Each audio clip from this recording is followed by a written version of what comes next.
Powerful movie. And back with me to talk about this film is this month's guest programmer, Michael Feinstein. Michael, you know a lot about musicians. You've always been a musician, been around. Do you think this was an accurate portrayal, Bobby Darin's, of a musician? I feel like it was, because Darin was a guy who had these ideals that he did not want to sacrifice. And in the beginning of the movie, you empathize with him, but by the end you see that he's a weak guy who's very troubled, and he becomes sort of distasteful by the end of the film.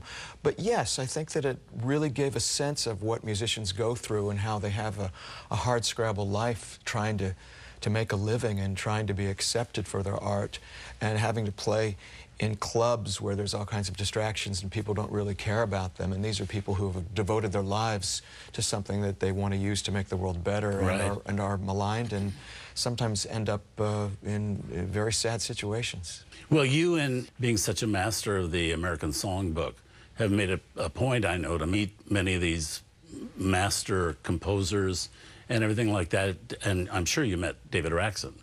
David Raksin was one of my closest friends. Yeah, tell us a little about him. What was he like? David was a very strong-willed man. He did not suffer fools gladly, and he was a guy who was never afraid to express his opinion in the Hollywood system, so much so that he sometimes would lose a job over it. Because he was not above humiliating a producer if he deserved it.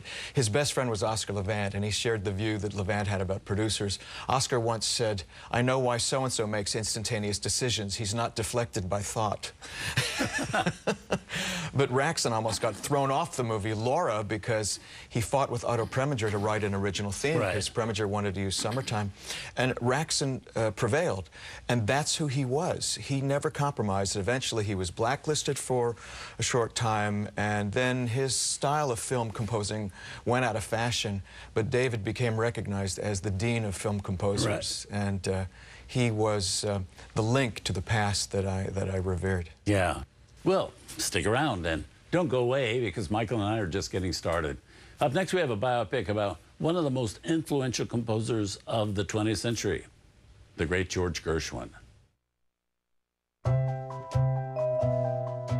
Tonight on Turner Classic Movies, guest programmer Michael Feinstein picks the lineup, next with Rhapsody in Blue. Then Lena Horne is at her sultry best in Cabin in the Sky. And Mickey Rooney needs to straighten up and fly right in Summer Holiday.